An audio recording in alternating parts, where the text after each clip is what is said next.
Voilà. Bonjour à tous, nous revoilà avec, Odek, mais cette fois-ci pour témoigner. Et c'est un témoignage apostat bien différent de ceux auxquels vous êtes habitués, mais tout à fait intéressant car il aborde des sujets qui nous touchent à tous, celui de la santé, mais vous allez voir qu'il y a des sujets qui reviennent un peu, hein, des mécanismes, de pensée qu'on peut qualifier de sectaires et c'est pour ça que lors de la première discussion avec Odek, que je le rappelle, c'est une personnalité, non, je vais me taire et je vais te laisser te présenter en quelques mots. Ce serait te griller la politesse. Ok, ça marche, merci beaucoup. Déjà quand même, merci de me réinviter et de me permettre de parler de ce sujet qui est mon sujet. Donc voilà, merci beaucoup Yanis. Et je tiens à préciser que ça a été vraiment une super rencontre sur a priori des désaccords à la base et qui finalement voilà, ont mené à des échanges et des discussions tout à fait intéressantes. D'ailleurs, certaines personnes, on a oublié ça, mais certaines personnes étaient déçues finalement qu'on s'insulte pas. Donc C'est vrai, peut-être qu'on peut, pour leur faire plaisir. on Bon bref. s'insultera un peu Ouais, vers voilà. la fin. Ouais, ok. Alors Alors, Odek, tu vas-y, je t'en prie. ouais, alors, alors moi c'est Odek ou Arthur Dian. Je suis ostéopathe, en tout cas je suis diplômé.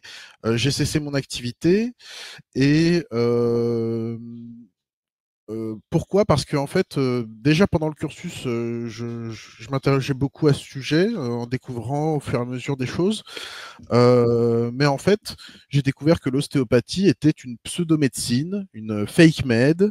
Euh, et moi, j'avais jamais prévu de faire ça. J'ai toujours été intéressé par la science ou les sciences, et je ne savais pas ce qu'était une pseudo-science, soit dit en passant. Et voilà, et j'avais pas prévu d'être un charlatan dans la vie. Euh, et on m'a formé à devenir un charlatan, en fait. Je me suis Ah aperçu de ouais. ça, quoi.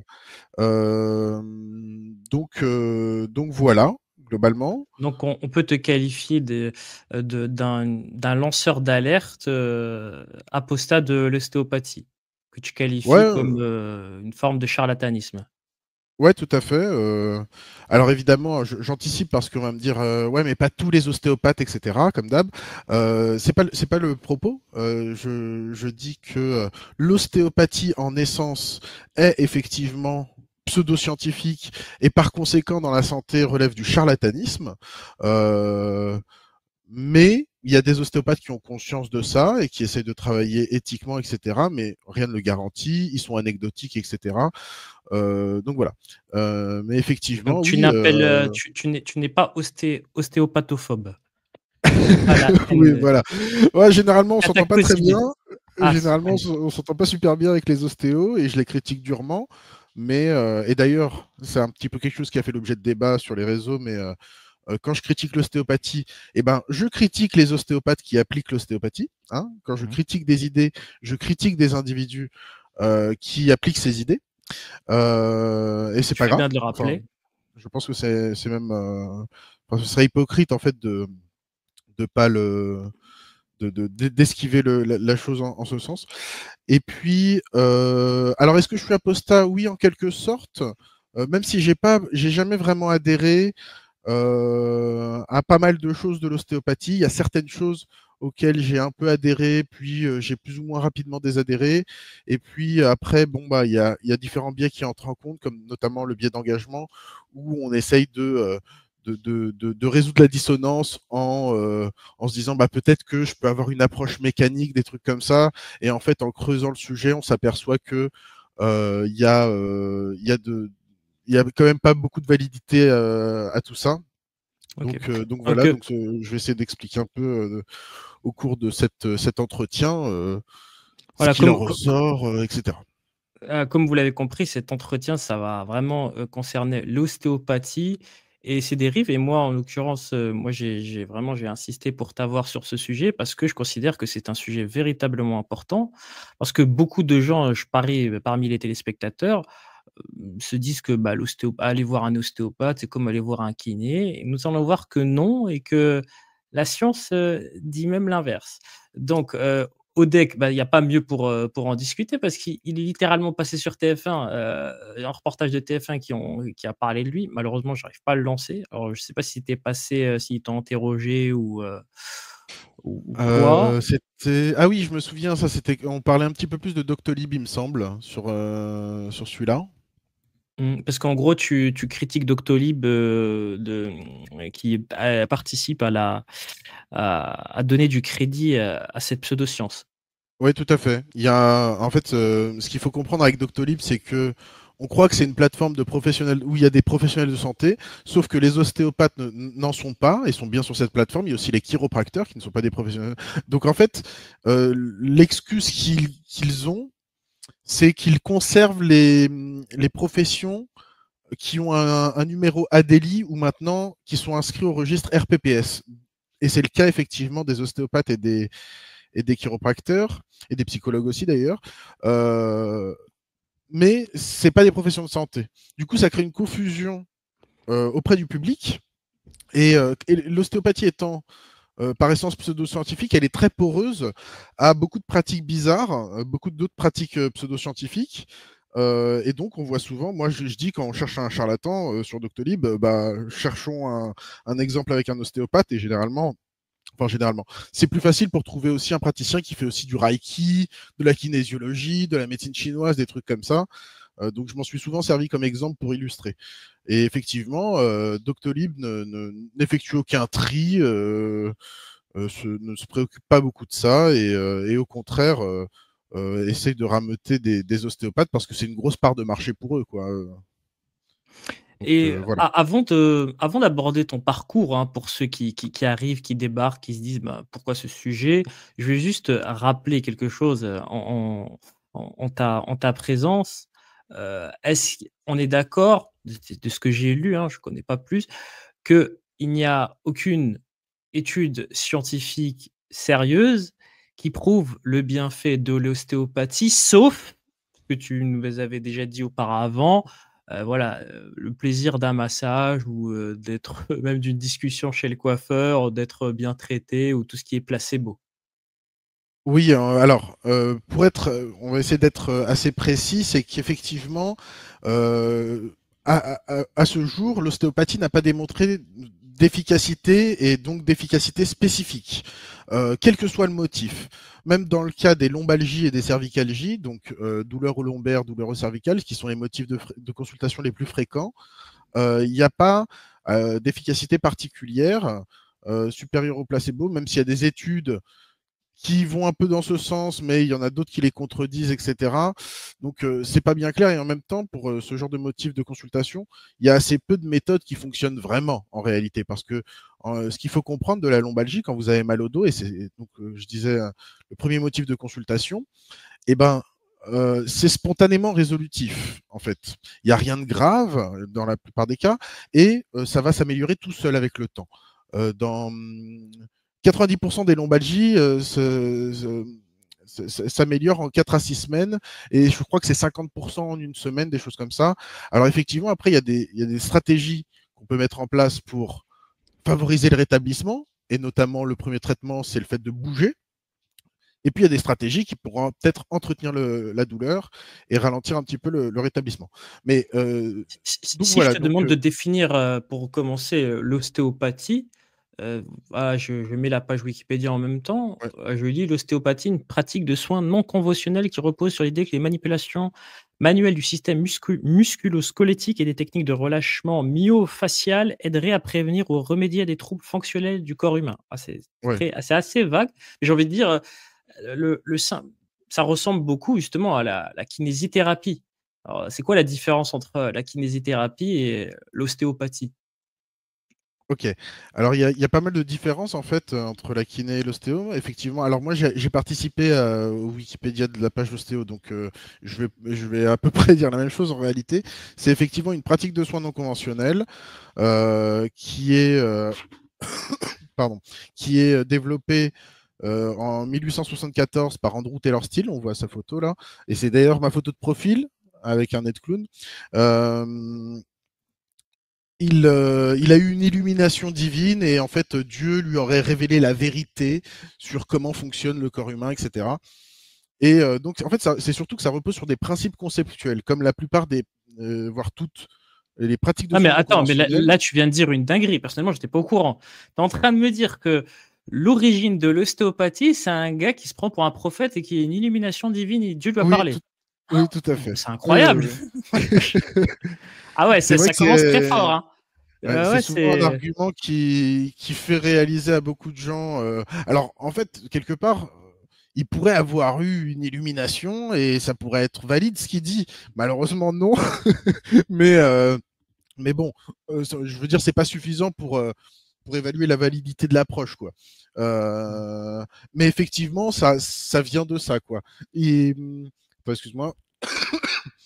Et effectivement, il se faisait passer, en tout cas, nous, en école, etc., et dans le milieu ostéo, il est souvent présenté comme un médecin, alors que il a surtout accompagné son père, il a appris la médecine comme ça, et voilà, il n'a pas de diplôme de médecine.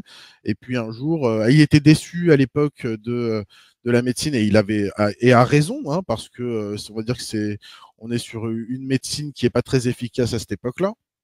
Il perd justement ses 3 enfants d'une méningite, etc. Donc et voilà, il invente l'ostéopathie et qui repose donc sur des principes conceptuels. Je passe les détails, mais bon, en gros, voilà, il a l'intime conviction, et c'est aujourd'hui sur quoi ça repose, que le traitement de la structure du corps, etc., permet de mieux faire fonctionner voilà, les différentes parties du corps qui fonctionnent aussi les unes avec les autres, etc., etc. Donc sur le papier, c'est pas absurde, quoi.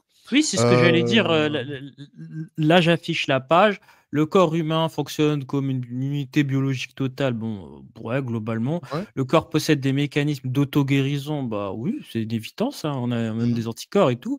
Les caractéristiques sont interdépendantes. Bah oui, bah, là, une tension anormale dans une partie du corps produit des contraintes et tensions anormales. Bon, bah, je pense qu'il n'y a rien d'incroyable, hein, sur ces quatre Ouais. concepts pour l'instant. Oui, c'est-à-dire que comme ça, et comme c'est présenté, et c'est peut-être pour ça aussi que ça a du succès, c'est que en fait, ça invoque des mécanismes qui nous semblent plausibles, mais en fait, la façon dont c'est formulé, là, ces principes conceptuels, eh ben, ils permettent d'intégrer tout et n'importe quoi. Euh, et dès le début, d'ailleurs, Andrew Taylor Still, donc le fondateur, pensait pouvoir traiter tout et n'importe quoi avec ses mains, quoi. Et malheureusement, avec cette approche alternative du fonctionnement du corps, eh ben, on a effectivement des prétentions un peu démesurées, en tout cas qui dépassent le champ des connaissances. Et aujourd'hui, justement, donc comme tu le disais, ben, l'ostéopathie peine, en 150 ans d'existence, elle peine à démontrer l'efficacité dans quoi que ce soit, même dans les motifs les plus fréquents, comme la lombalgie, quoi.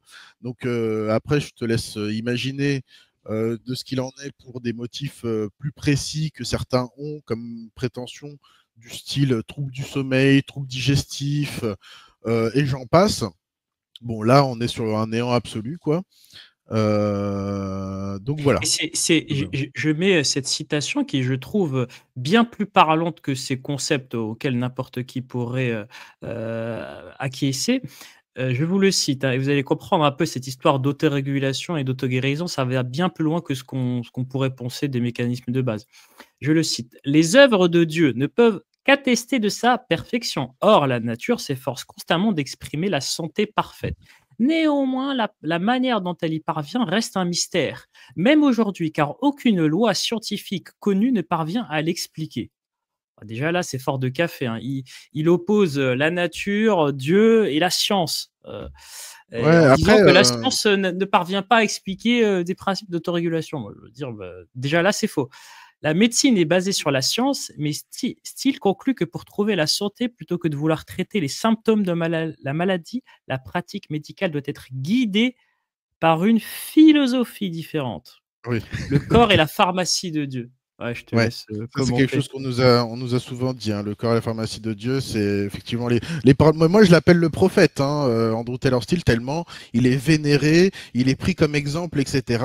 Alors que si on remet les choses dans leur contexte, ça reste un charlatan qui a eu des intuitions comme ça et qui a raconté un peu n'importe quoi. Mais pour sa défense, pour me faire l'avocat du diable, il faut aussi remettre en contexte que, bon, faire appel à Dieu, à la notion de science à cette époque-là, etc., tu vois, c'est pas comme aujourd'hui, quoi.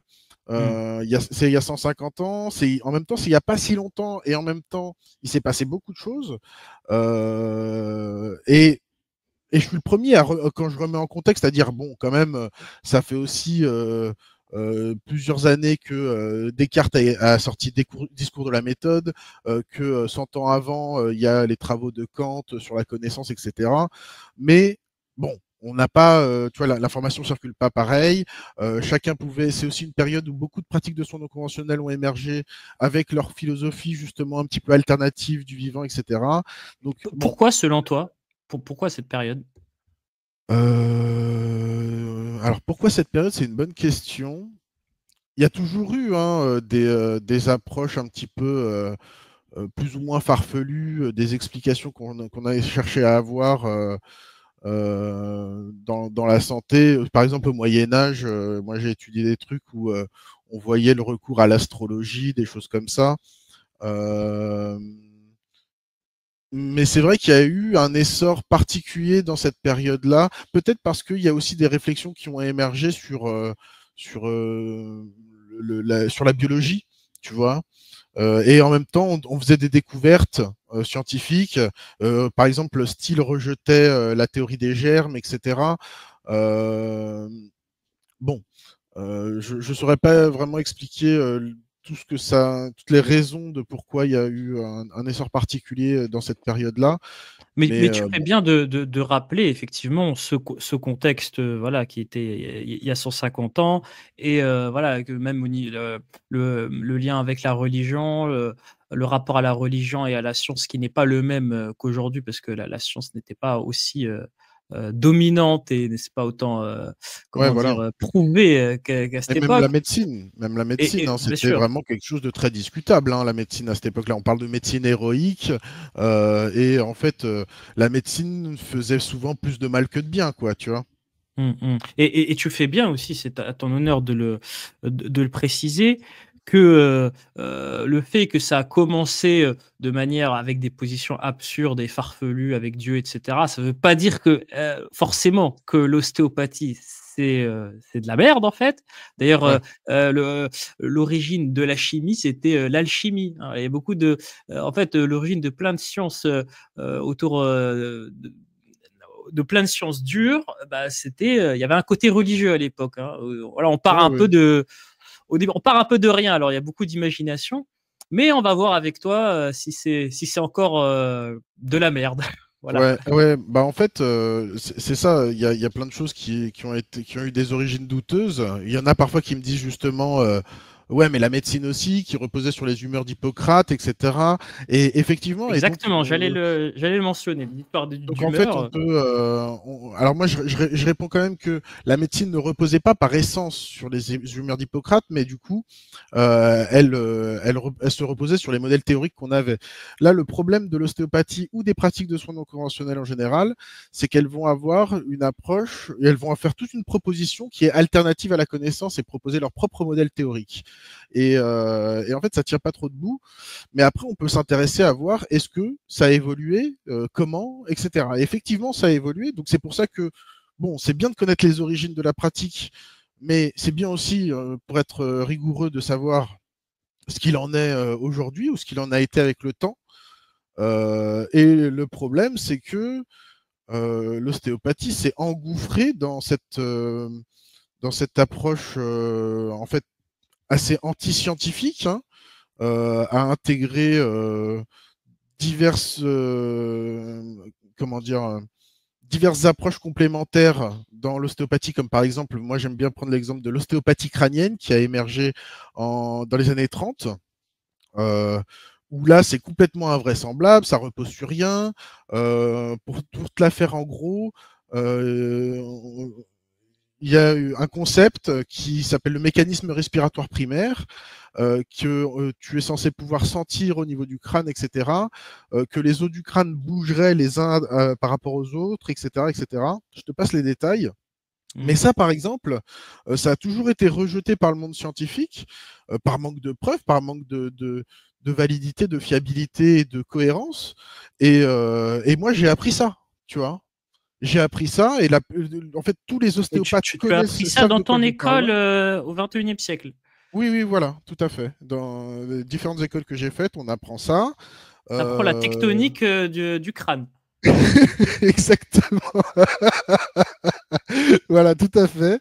Et en Et fait, il n'y a pas un ostéopathe, si tu lui parles excuse-moi, de mais ça, qui ne sait pas de quoi tu parles. je dis que c'est important quand même à nos téléspectateurs de souligner, parce que je prévois un peu les contres, etc.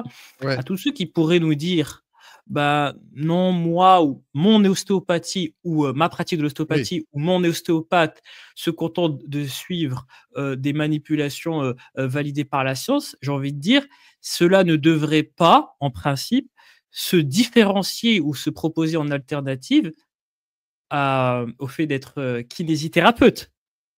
Ouais, alors Il y aurait pas besoin de dire non, moi je suis différent. on va y venir effectivement. En fait, bon, si on doit dire les choses clairement sur l'ostéopathie, aujourd'hui, si vous consultez un ostéopathe et que ça vous fait du bien, quelque part, enfin, vous faites ce que vous voulez déjà pour commencer. Donc, si ça vous fait du bien, continuez. Mais peut-être comprenez pourquoi ça vous fait du bien, qu'est-ce qui se passe quand on fait une manipulation, etc., etc. Euh, En fait, aujourd'hui, l'ostéopathie relève au mieux du bien-être. Et le bien-être, c'est très bien. Moi, ma compagne, elle fait des massages bien-être.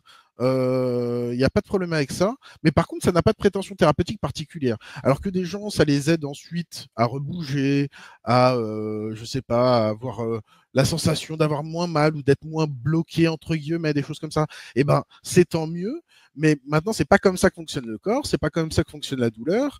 Et ça ne remplace absolument pas, comme tu le dis, tu as tout à fait raison, une rééducation en kinésithérapie, un travail de fond thérapeutique en fait. Mmh. Et c'est ça le problème. Si je puis me permettre, ta Oui. compagne, on peut dire qu'elle est une ostéopathe honnête. Oui, si tu veux. Non, parce Elle que te dit: «Je te fais le... des massages, ça te fait du bien», ça s'arrête là. ouais, ouais, en fait, tout à fait. Et même, moi, j'ai tendance à valoriser les pratiques de bien-être qui n'ont pas de prétention plutôt que l'ostéopathie qui a en fait des prétentions démesurées avec une approche alternative du corps et du vivant, quoi, qui pose de multiples problèmes. Le risque principal étant justement de se détourner de soins efficaces, de perdre de l'argent dans des traitements en fait, qui ne sont pas efficaces, quoi, tout simplement. Pas On remboursé voit, par la sécu? non, c'est pas remboursé par la Sécu, c'est remboursé par pas mal de mutuelles. Et ces derniers temps, et justement, je vais faire une vidéo là-dessus, se pose la question du déremboursement par les mutuelles parce que ça pose de multiples problèmes. Et là, les ostéopathes tremblent parce qu'ils savent que leur business repose principalement là-dessus. Euh, et d'ailleurs, c'est un phénomène très français, soit dit en passant, hein. L'ostéopathie est très populaire en France de par la force du lobbying. Il y a quand même un fort pouvoir politique ostéopathique en France. Les écoles, c'est un business monstre. Pour situer, pour ceux qui nous écoutent, les écoles, c'est 10 000 euros l'année et c'est 5 ans d'études. Alors, à savoir aussi qu'on n'apprend pas que des conneries, hein. On apprend, et c'est ça qui est fort en fait en ostéopathie, c'est qu'il y a tout un décorum médical, scientifique, etc. Donc, on apprend l'anatomie, la physiologie, la biomécanique, la sémiologie, etc., etc. Sémiologie, Euh... ça a rien à voir avec l'étude de la semence, j'imagine. C'est quoi? non, c'est l'étude des signes cliniques, en gros. OK. Euh, et en face de nous, on a des profs qui mettent des blouses. Nous aussi, on nous apprend à mettre des blouses, on nous apprend à parler de patients, etc., etc. Et il y a d'ailleurs, on a une formation là-dessus qui est censée être rigoureuse, où on est censé savoir identifier ce qu'on va appeler des red flags, des drapeaux rouges, des signes cliniques qui contre-indiqueraient à la prise en charge. Je sais pas, je dis n'importe quoi, truc très simple, le patient se présente du coup, le client se présente avec, tu vois, Une moi, j'ai été tellement tachycardie et puis tu conditionné. lui dis: «Non, on va voir le cardiologue», quoi, c'est par Ouais, exemple. ou simplement de la fièvre. Bon, là, je te prends pas en charge, c'est pas de mon ressort, tu dois aller voir un médecin. Heu et donc voilà. Et donc, ou faire des tests physiques, je dis n'importe quoi. Simplement, quelqu'un vient avec une lombalgie. Bon, bah, j'ai des tests orthopédiques pour savoir est-ce que il y a potentiellement une lésion nerveuse, des choses comme ça. Est-ce que ce serait vraiment une sciatique ou c'est une lombalgie commune? Bon, s'il y a des symptômes neurologiques, de perte de force, de choses comme ça, bon, bah, peut-être que là, je vais pas manipuler, je vais réorienter, des trucs comme ça. Bon, bref. Donc c'est intéressant. Donc on vous forme à une sorte de damage control, de dire: Tout à «Bon, il y a fait. des cas où il va falloir, ça se Mmh. protège parce que ça pourrait faire une mauvaise pub» et d'ailleurs, moi je dis que quand la personne t'a dit: «J'ai de la fièvre», pour moi tu l'as mal conseillé. Parce que si tu étais un vrai scientifique, tu aurais reconnu ce qu'a dit le prophète sallallahu alayhi wa sallam au propos de la fièvre: «Ne maudissez pas la fièvre car elle absout les péchés à l'instar du feu qui nettoie ses impuretés». Dans un autre hadith, il dit que la fièvre vient de l'enfer. Voilà. On OK. repasse sur, l'ostéopathie. Pardon. Bien joué. OK. Pardon, hein, mon islamophobie parfois elle ressurgit comme ça, en plein débat. Parfois ça ressurgit même durant mes ébats nocturnes. Alors, voilà, Ah je te parle merde. pas, bref. OK, donc voilà. Du coup, je suis perdu, je sais plus ce qu'on disait. On Hem, parlait du damage control et du oui, fait de la formation. Moi, j'ai une question simple au sujet de la formation. Est-ce que le ouais. diplôme est reconnu par l'État français et si oui, est-ce que cette reconnaissance pose problème vu que c'est une pseudo-science? Ouais, tout à fait. Le titre professionnel est reconnu depuis 2002 en France. C'est ce qui a ensuite entraîné justement une explosion des écoles, etc., et de la popularité grandissante de la discipline. Ce qui est intéressant, moi, ce que j'aime bien comparer, c'est qu'en fait, ça a été reconnu en même temps que la chiropraxie. Et on voit bien qu'il n'y a pas la même popularité. Et ça s'explique par certains, je pense, phénomènes plutôt de lobbying, etc. Parce que aux États-Unis, c'est plutôt le phénomène inverse. C'est plutôt les chiros qui sont populaires, et les Ah bah, ostéopathes moins. tu me surprends beaucoup Euh, parce que j'étais persuadé que chiropraxie et ostéopathie, c'était des synonymes. non, c'est deux disciplines différentes, justement parce qu'elles reposent sur une philosophie, des principes conceptuels différents. En pratique, ensuite, il y a des techniques en commun, il y a des techniques un peu plus spécifiques. Mais voilà, sinon ce sont deux disciplines différentes. Et en France, d'ailleurs, il y a Et chez les né à la même chiropracteurs, période au passage, hein, 1895 là, ouais, c'est ça, à peu sur près. le vitalisme et c'est la subluxation. Subluxation, ouais, là, eux, c'est leur conception du corps et du vivre. Euh, et C'est plutôt la chiropraxie où on te fait craquer dans tous les sens là pour te soigner? ouais, ils sont peut-être plus axés dans ce genre de technique, mais bon, bah, c'est ce qu'on apprend aussi. C'est vrai qu'il y a peut-être. En fait, je crois, j'ai pas envie de dire de conneries parce que je connais un peu moins la chiropraxie, mais tu vois, je t'ai parlé d'ostéopathie crânienne. Le truc, c'est qu'on a eu aussi, donc, plusieurs sous-concepts comme ça, donc l'ostéopathie biodynamique, l'ostéopathie viscérale, l'ostéopathie somato-émotionnelle, l'ostéopathie va à la plage, alors que la chiropraxie, il n'y a pas de sous-branche comme ça interminable dans tous les sens. Donc il y a quand même ce paramètre-là à prendre en compte. Mais ça reste du Euh, bullshit aussi. Ouais, globalement, ça reste une pseudomédecine, mais il y a une volonté institutionnelle un petit peu plus, je trouve, chez les chiropracteurs, surtout en France, hein. Aux États-Unis, c'est vraiment le cirque, mais en France, à s'aligner un petit peu sur les données de la connaissance, etc. Alors, il y a beaucoup de charlatans, mais il y en a quand même qui font porter leur voix, à dire non, non, nous, on veut pas faire n'importe quoi, etc. Là où chez les ostéopathes, c'est le phénomène inverse, hein. Il y a une masse vraiment charlatanesque et qui tient fort, quoi, quelque part. Et tu as quelques résistants qui disent non, non, mais moi, je veux pas être un charlatan. Je comprends l'intérêt de la science et j'essaye de travailler correctement, quoi. Et je valorise les données de la connaissance, etc. Et donc, je me mets à jour. L'idée, c'est qu'en fait, en fonction de ce que nous dit la science, eh ben, on s'aligne dans notre pratique clinique pour pas dire et pas faire n'importe quoi. Sinon, si on se moque de ce que dit la science, bon, bah, effectivement, tu peux dire et faire ce que tu veux, voilà, quoi.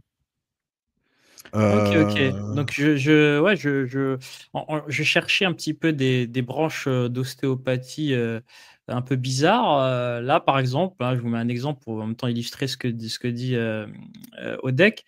L'ostéopathie, sexuelle, quoi. L'ostéopathie au secours des troubles sexuels ouais, masculins et féminins. ouais, ouais, Lever ouais, les tout à fait. blocages, vaginisme, vous voyez, ça part dans tous les sens. En off, Ouais, tu ouais. m'avais parlé aussi d'ostéopathe un peu magnétiseur, si je me trompe pas?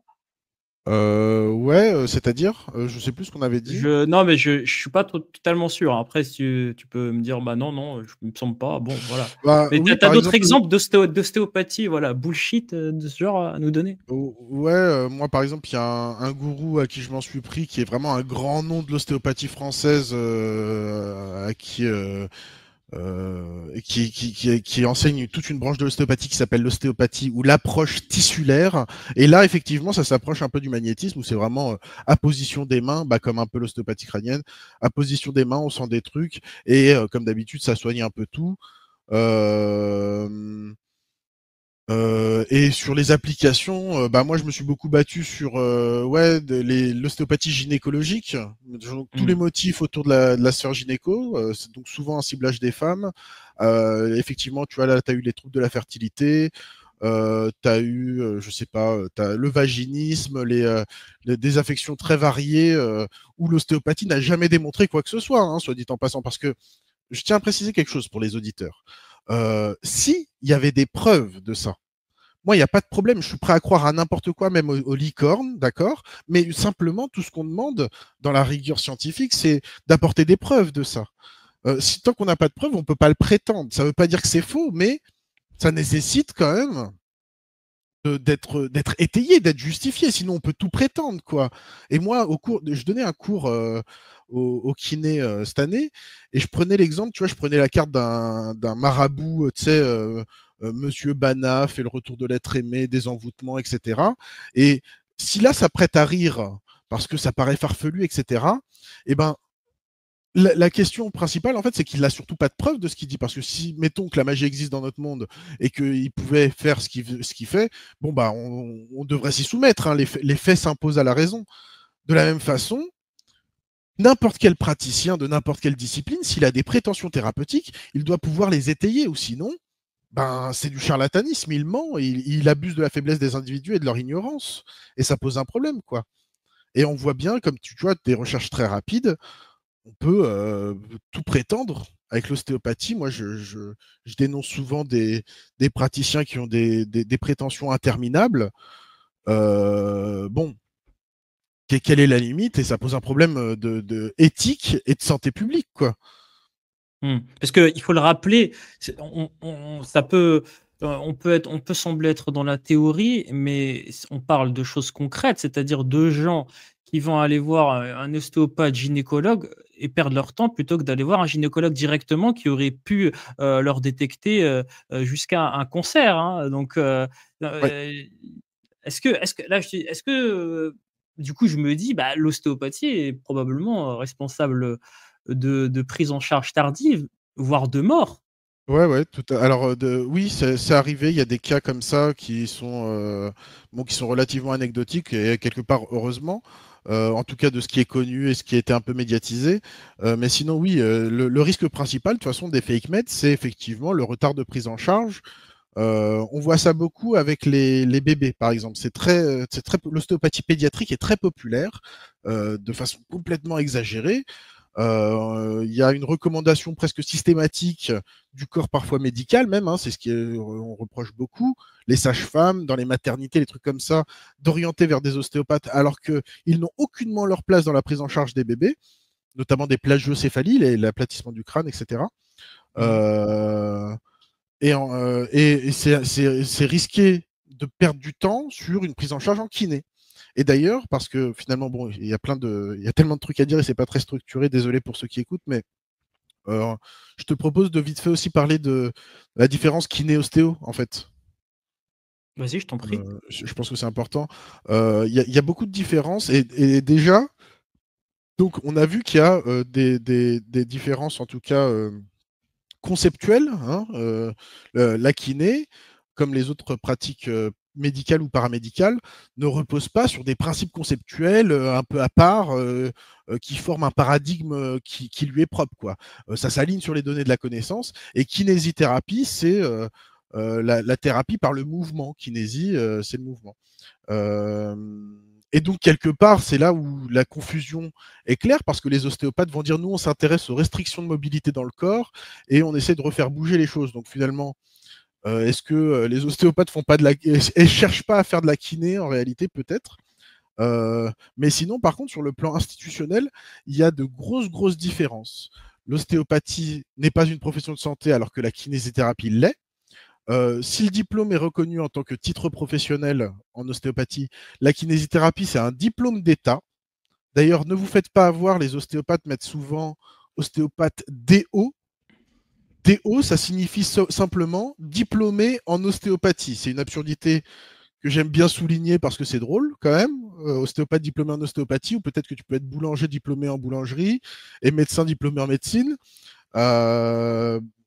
Mais ça peut créer une confusion. Ce n'est pas un diplôme d'État. Ils n'ont pas de code de déontologie, ils n'ont pas d'ordre professionnel. Bref, globalement, sur le plan institutionnel, ça n'a rien à voir. Les kinésithérapeutes ont l'obligation de suivre les données de la connaissance, etc. Ils peuvent être sanctionnés, machin, ce qui n'empêche pas les dérives. Mais imaginez justement s'il y a des kinés qui peuvent dériver, ce qu'il en est d'une discipline qui n'a pas de contrôle et d'instances régulatrices, etc. Où là, c'est la foire. Et donc, dans les écoles, voilà, c'est le cirque, quoi.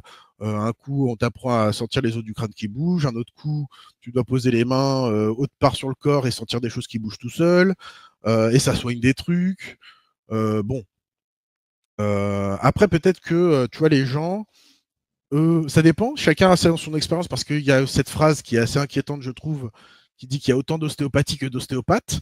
Peut-être que les gens, par contre, ont une vision plus, moi, mon ostéo, bah, il me fait craquer ou il me mobilise un peu, et ça n'a rien à voir avec ces trucs un peu ésotériques que tu nous dis, Odek. Et effectivement, et donc j'en reviens à ce que je disais tout à l'heure, c'est que ça fasse du bien, que la thérapie manuelle, en fait, des techniques de thérapie manuelle qui peuvent être pratiquées par des kinés, soit dit en passant, hein. Je rappelle que les ostéopathes ne font rien de plus qu'un kiné ne puisse faire déjà. Donc on questionnera la pertinence des kiné-ostéos, par exemple, au-delà de l'aspect en fait administratif et financier. Parce qu'il existe des kinés qui se rajoutent un diplôme d'ostéo par-dessus. Oui, tout à fait. Il y a des kiné-ostéos, il y a des médecins ostéos, il y a des sages-femmes ostéos, ce qui n'est pas possible avec... ostéo. c'est pas impossible, mais effectivement, et ça pose plein de problèmes parce que ça donne une légitimité à une fake med, parce qu'il y a le statut du professionnel de santé,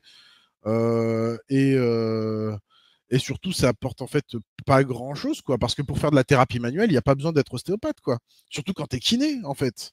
Donc, ça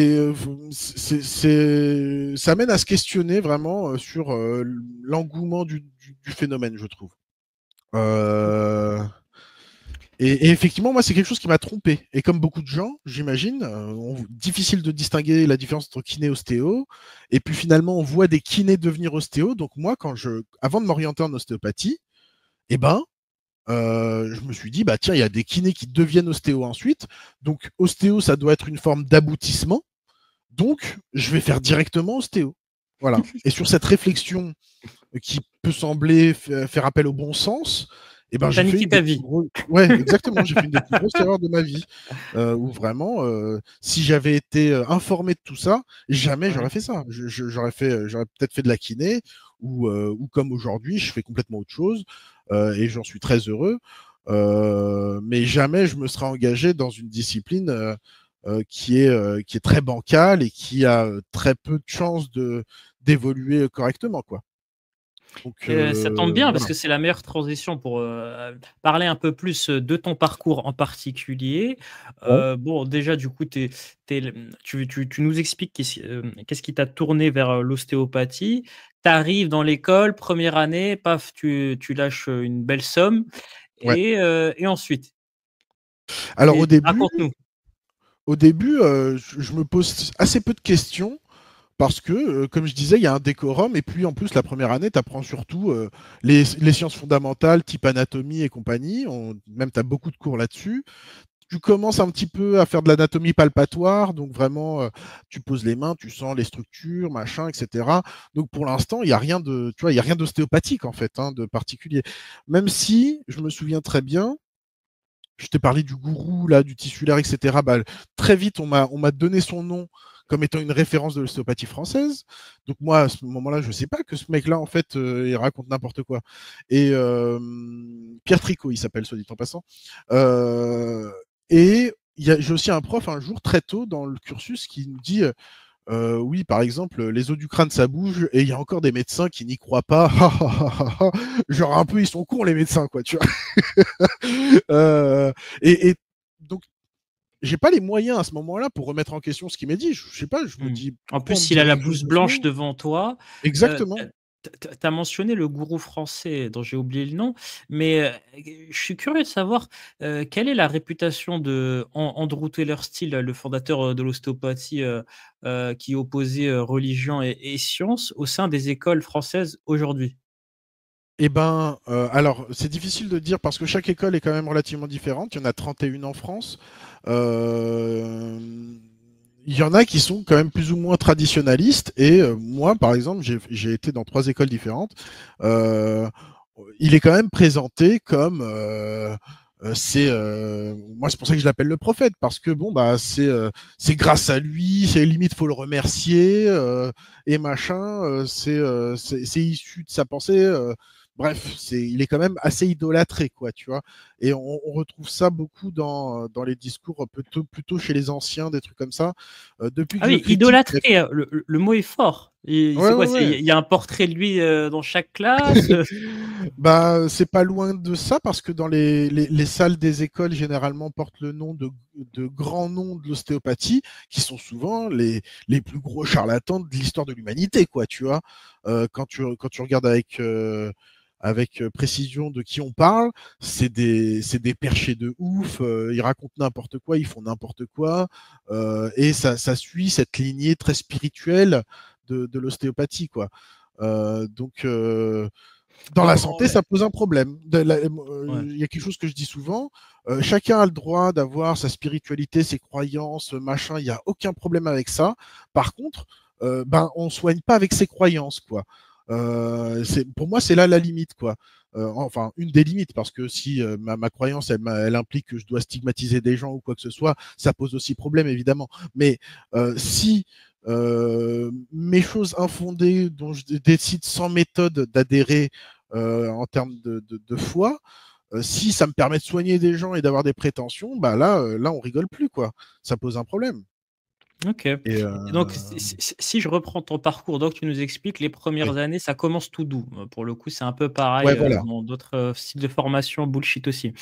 ouais. Et ensuite, c'est là que ça Et commence à donc, devenir, le taux de bullshit augmente. Allez, voilà, raconte-nous, tout à fait. est-ce qu'il y a des moments où tu t'es dit: «Ouh là, là, je suis plus trop sûr»? Ouais, exactement. Donc, plutôt deuxième, troisième année, peut-être. Peut-être plus troisième année, effectivement, où j'ai de plus en plus de cours, effectivement, notamment par exemple d'ostéopathie crânienne, des cours où il faut poser les mains. Une fois, il y a un prof qui débarque et qui passe la main au-dessus du corps. Alors, tu vois, les profs prenaient souvent un étudiant devant et pour montrer des manips, des trucs comme ça. Et là, carrément, il passe la main au-dessus du corps, comme s'il scannait, donc sans toucher Ah ouais. l'étudiant. Et il dit on peut sentir des zones de chaleur, etc. Et donc, tu vois, petit à petit, on t'introduit un peu à une approche un peu de magnétisme, en fait, là, hein, pour le coup. Et c'est d'ailleurs, soit dit en passant, une des origines pratiques de l'ostéopathie, hein. Il s'est inspiré du magnétisme, hein, Andrew Taylor Still. Donc, voilà, parfois j'ai des cours comme ça, où là je me dis, quand même c'est bizarre. C'est Je suis comment. curieux de savoir si entre camarades, bon voilà, le gars il nous a fait sa séance de magnétisme devant tout le monde dans TP pratique. Juste après, vous en parlez, vous dites non, mais là, il abuse un peu l'autre, ou il n'y avait pas de discussion Ouais, il y a des gens qui pouvaient exprimer un certain scepticisme, euh, mais en fait, on nous met dans la tête qu'il y a une pluralité des approches et que quelque part tout se vaut, tout est ok, quoi. Tu vois, donc c'est inquiétant. Tout est possible en fait, tu vois. Euh, mais effectivement, avec certains camarades un peu plus sceptiques, bon, mais par exemple en quatrième année, quand je commence vraiment de plus en plus à douter, d'ailleurs, moi je m'informe sur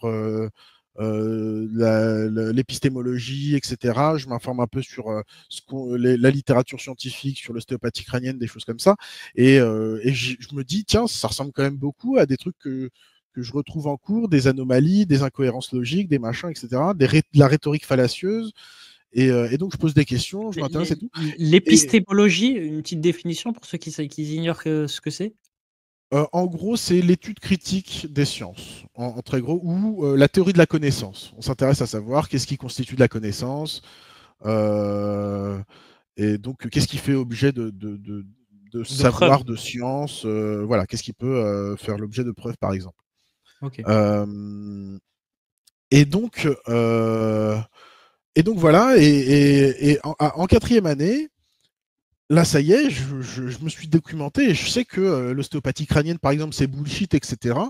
J'en parle beaucoup à mes camarades et je leur Hmm. dis, mais les Ah, je gars, sais, en fait, tu t'étais mis un petit pins en première année, et puis tu l'as retrouvé au même endroit en quatrième, tu t'es dit ça va pas bouger. comment ça? J'ai J'ai pas la dit, ref. tu t'es mis un indicateur à un endroit du crâne, et puis tu as attendu Ah, 4 ans et tu t'es dit, bah, ça a pas bougé, quoi. oui, voilà, exact. Donc, je m'aperçois qu'effectivement c'est bullshit et que ça n'a pas de fondement, etc. Et je mobilise les connaissances sur le sujet. Et là, mes camarades, ils me disent, ouais, ouais, mais moi je sens, tu vois. Et donc, qu'est-ce que tu veux faire pour convaincre tes camarades qui, ça y est, ça fait 4 ans, ils sont bien endoctrinés, et en plus, ils font l'expérience, ils sentent les os du crâne bouger, des choses comme ça, Ah etc. oui. Et moi, je suis juste passé pour le casse-couille de service qui n'y croit pas, qui est le sceptique, qui ne veut pas y croire, qui machin, alors que eux, ils voient bien que ça marche, ils voient bien que ça fait du bien aux gens, ils sentent que ça fait des trucs, sans se préoccuper des biais, de machin, tout ça. Du Et biais donc je te de dis, confirmation que tu disais, et d'investissement. C'est-à-dire, bah, en voilà, l'occurrence, voilà, vous avez dépensé des milliers d'euros, et ce que tu nous racontes est tout à fait intéressant, parce que tu es en train de nous expliquer que, vous arrivez, on va dire tout innocent, et en quatrième e et progressivement, on vous met du bullshit à dose progressive, et en voilà. quatrième année, on se retrouve avec des gens qui défendent des choses totalement farfelues comme, la tectonique crânienne. La tectonique crânienne, j'adore. Ouais, mais c'est Oui, c'est c'est c'est c'est mais impressionnant quand même, c'est-à-dire de en termes de conditionnement, d'endoctrinement, voilà, tu exact. fous des gens, c'est une expérience sociale, quoi. Tu fous des gens dans une école, et puis tu mets une blouse blanche, et puis à la fin, les mecs, ils pensent que son crâne bouge. Ouais, exactement. Mais c'est exactement ça, quoi. Et alors, tout le monde n'adhérait pas forcément à tout, tu vois, mais en tout cas, par exemple, concernant ce genre d'approche, même si c'est complètement infondé, farfelu, etc., eh ben, il faut le tolérer. Et le fait de le questionner ou de ne pas le prendre au sérieux, parce que moi, désolé, mais en fait, un jour, j'arrive et je dis, pardon, mais je paye 10 000 balles l'année. Pourquoi on m'apprend des trucs comme ça, là? Je paye pas 10 000 balles pour qu'on m'apprenne la magie, quoi. J'ai jamais prévu de faire de la magie. Et donc, c'est là que bah, faut être ouvert d'esprit et machin, etc. Bon, faut être ouvert d'esprit à 10 000 € l'année que toi tu payes, quoi. Et Mmh. effectivement, c'est tout à fait ce que tu dis. Il y a un endoctrinement très progressif. Donc, je tiens à dire, je tiens à rappeler, les ostéopathes sont les premières victimes de l'ostéopathie. Quand moi, je suis le premier à parler de charlatans et nanani et nanana, attention, ces gens sont endoctrinés, ils sont de bonne foi, ils sont convaincus de sentir des choses, de constater des effets, etc., sans éliminer les biais de leurs appréciations. Mmh. Et, euh, et donc, ils se trompent eux-mêmes avant tout, avant de tromper les autres. Et parce que ils ont été formés avec les pieds, quoi, selon des méthodes très douteuses. Et voilà. Et donc nous, on avait les cours d'ostéopathie crânienne. T'as l'impression d'être dans une secte à ce moment-là. C'est tout le monde là, t'as ton camarade qui est allongé sur la table, toi t'as les mains au crâne, tout le monde comme ça dans la salle. Et puis t'as le gourou, enfin je veux dire le prof, qui passe dans les rangées et qui nous plonge un peu dans un état méditatif avec des Ah oui. mots-clés de ce qu'on doit ressentir et machin, et ce qui se passe, et ça pendant une demi-heure, 45 minutes. C'est long, c'est chiant. Alors quand t'es patient, quand t'es le patient, le cobaye, tu t'endors, c'est Bah, confortable. j'allais le dire, moi je Ouais, m'endormirais direct. En cours, ouais, voilà, ouais. franchement. Ah non, mais ça détend, tu vois. L'ostéopathie crânienne, au moins, ça a le mérite de, oui, ça détend. Mais par contre, ça fait rien, quoi. Voilà. Factuellement, techniquement, ça fait rien. En tout cas, on n'arrive pas à obtenir de preuves d'efficacité de quoi que ce soit supérieur à un effet de détente et de bien-être, ce qui, encore une fois, il n'y a pas de problème avec le bien-être, mais que ça ne se revendique pas être plus que ça, quoi, à ce moment-là.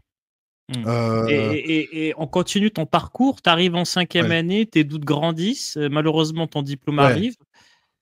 En Comment cinquième ça se année, passe là, pour toi? vraiment, ça y est, je suis de plus en plus dans le rejet de beaucoup de choses parce qu'en plus, les 2 dernières années, il y a beaucoup de remplissage dans les cours qu'on nous donne.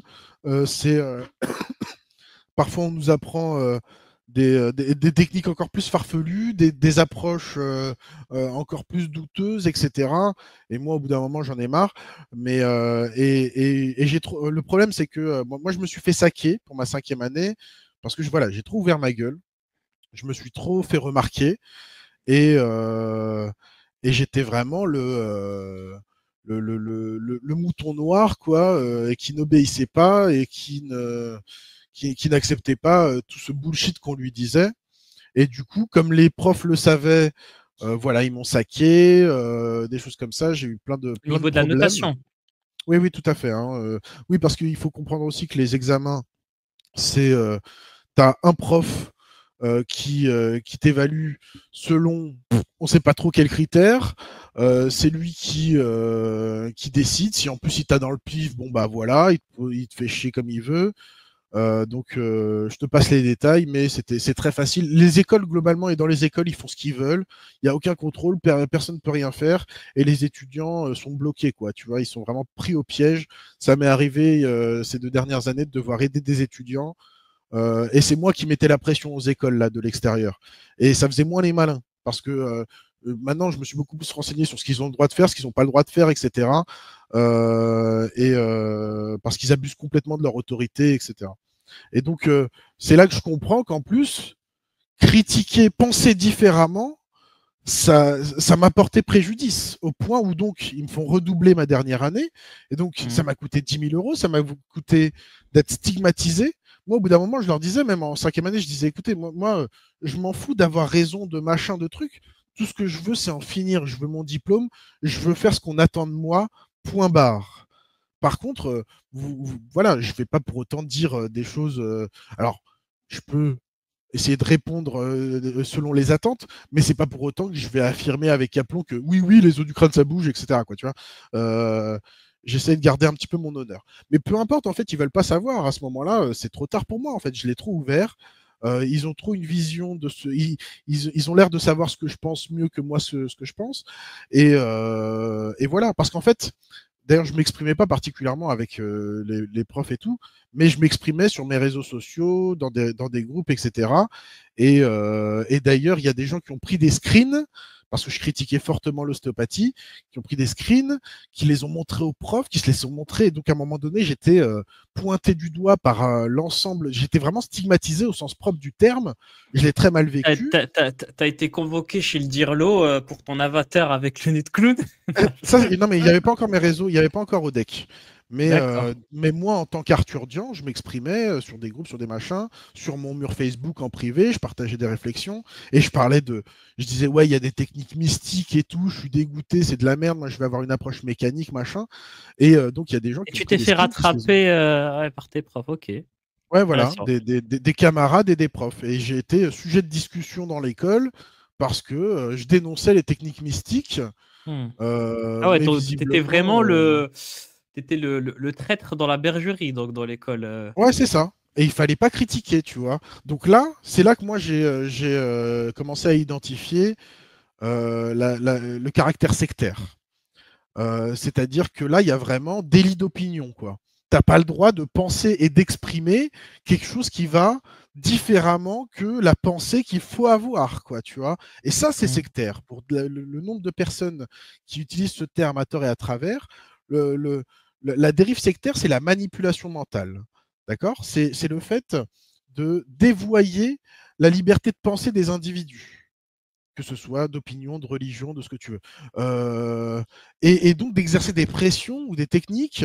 Et donc après, alors après, ça a été un cirque, hein. Moi, je retape, euh, je me retrouve dans une école, je me refais avoir parce qu'en fait, eux, c'est oui, nous, c'est la science, machin, nous, Ah, du coup, on a t'as changé abandonné. d'école quand t'as refait ta 5e année. Ouais, exactement. Change d'école et eux, ils revendiquent une approche scientifique, etc. Je me dis, putain, c'est le dernier espoir. Il y a peut-être possibilité d'avoir une approche scientifique en ostéopathie. Et en fait, bon, je m'aperçois que c'est encore une fois un décorum, que eux, il est un peu plus solide leur décorum, ils vont plus loin dans le truc, etc. Mais en fait, c'est la même merde. C'est exactement la même merde. Et le problème, alors là, et c'est avec cette école finalement que j'ai eu le plus de problèmes parce que le directeur en question, donc mettons, je te passe les détails de l'année, mais je suis diplômé, machin, etc. Et là, je crée mes réseaux au DEC et tout. Et je témoigne aussi, des choses comme ça, donc je me fais un peu entendre. Mais je parle pas de cette école en particulier, je donne pas forcément de nom de prof et compagnie, mais je parle de l'ostéopathie, je parle des enseignements, je parle de tous ces problèmes.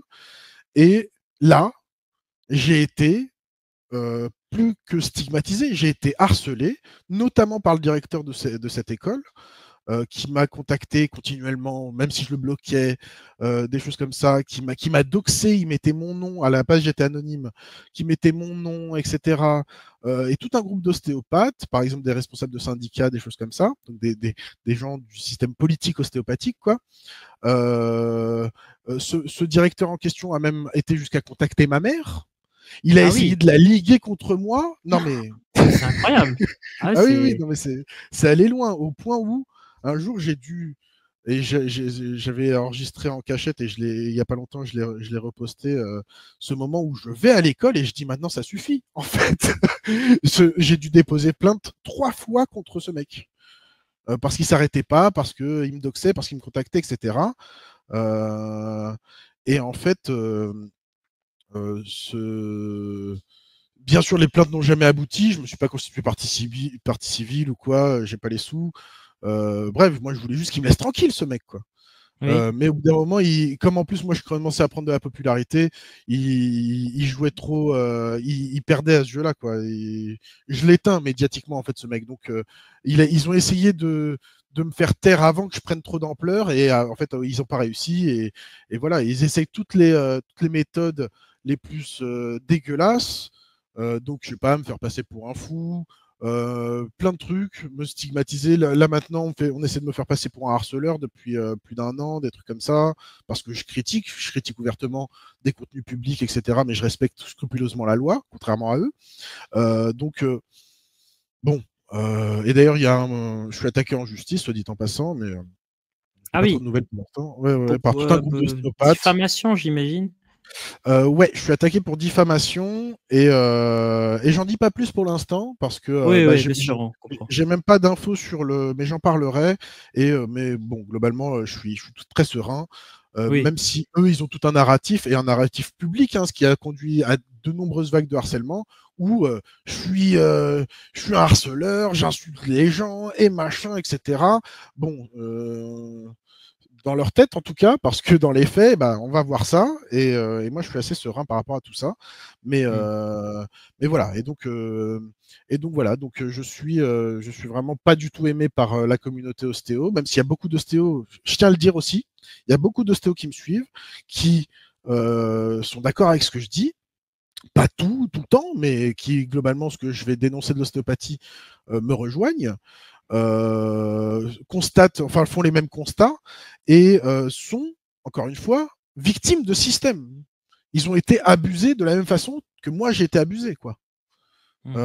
Et après, il y a aussi des ostéopathes qui sont piégés de leur situation. Financièrement, parce que 5 ans à dix Oui, mille euros à la fin, faut rembourser, voilà. compliqué. Il y en a qui ont fait des prêts étudiants. Il y en a qui et en plus c'est comme le métier est saturé en France.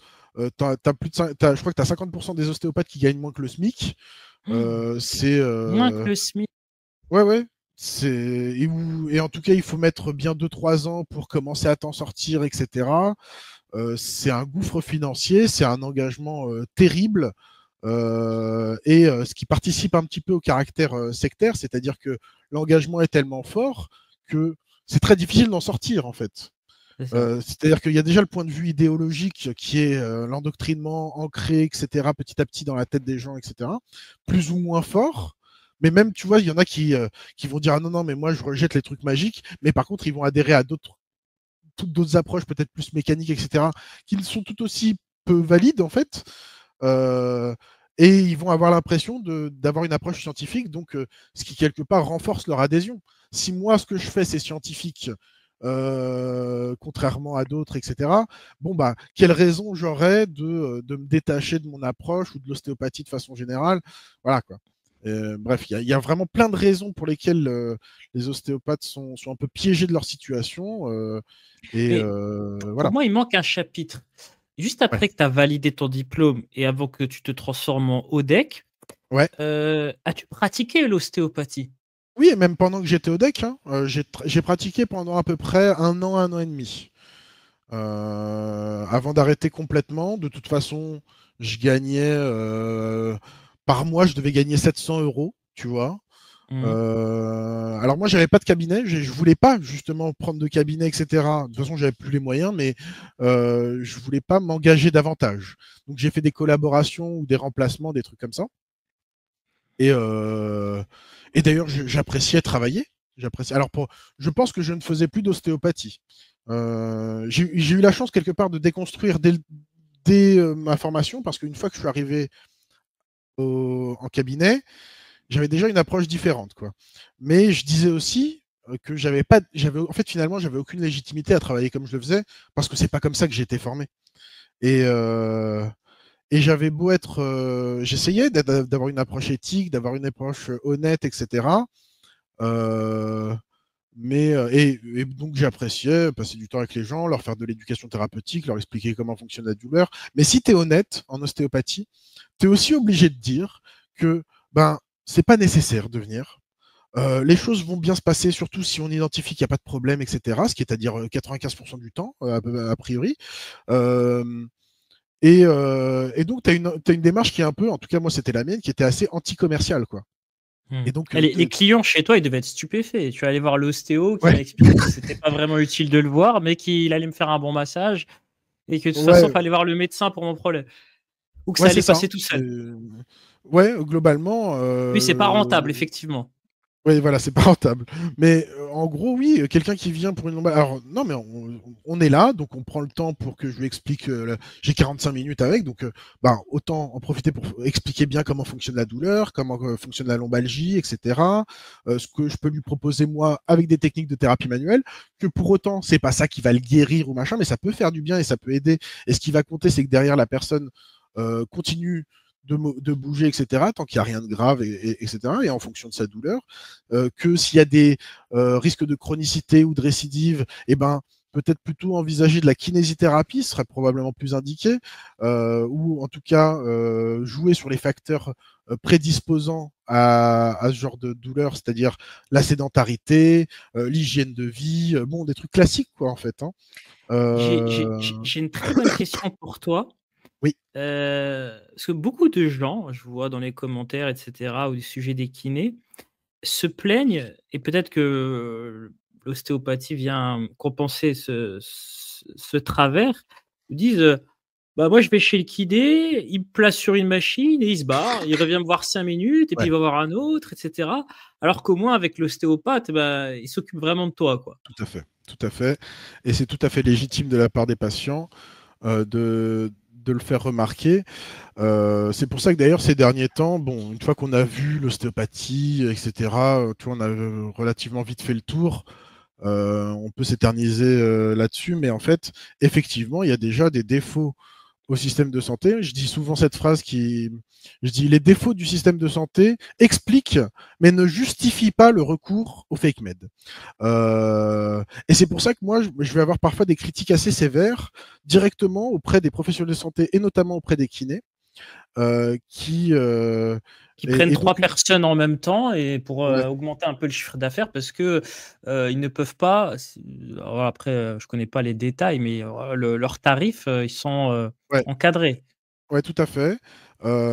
Et donc ça entraîne parfois une déshumanisation du soin, des choses qui en fait sont nécessaires, des paramètres comme la relation patient-praticien, le temps qu'on va accorder, et pour faire de l'éducation thérapeutique, etc., être bien présent avec son patient, même si c'est pour faire des exercices, en fait, le patient est rassuré s'il est guidé, s'il est assisté, des trucs comme ça, et ça joue énormément dans l'amélioration de l'état de santé de l'individu, quoi. Donc, je comprends les difficultés parfois financières, parfois organisationnelles, parce qu'il y a aussi pas assez de kinés. Les rendez-vous, c'est parfois compliqué, etc. Donc, dans certains cas, il y a des kinés qui vont argumenter en ce sens en disant ouais, mais au moins, je peux prendre des gens, vaut mieux que je les prenne, même si j'en prends trois en même temps, que je puisse pas du tout le prendre et qu'ils se retrouvent sans kiné, quelque part. C'est pas faux non plus.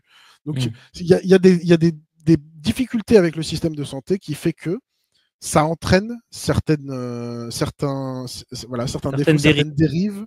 Euh, mais encore prendre deux, trois patients, bon, ça peut s'envisager quand ça devient vraiment ce qu'on appelle les kiné-usines où tu as 8 box et le kiné passe à peine.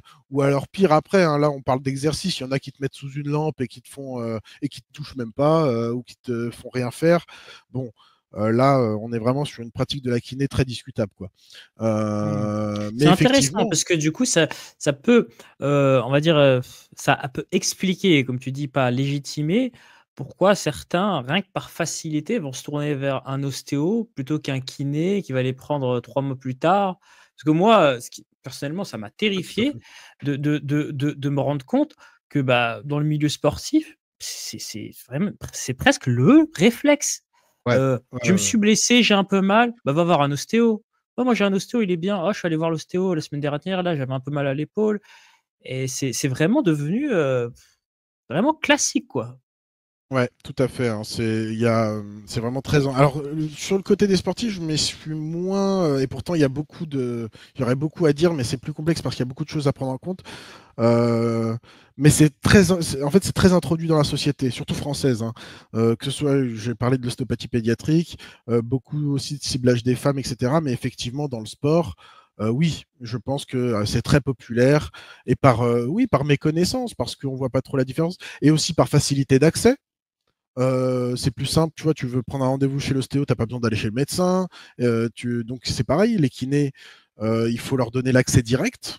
Je pense que c'est important pour pallier à ça, et pour avoir accès à des vrais professionnels de santé, euh, même si en fait c'est pas forcément grave. Le truc c'est que comme je racontais, je rappelais un peu le cadre législatif, les ostéopathes, ils prennent en charge des gens qui sont en bonne santé, en fait. Mmh.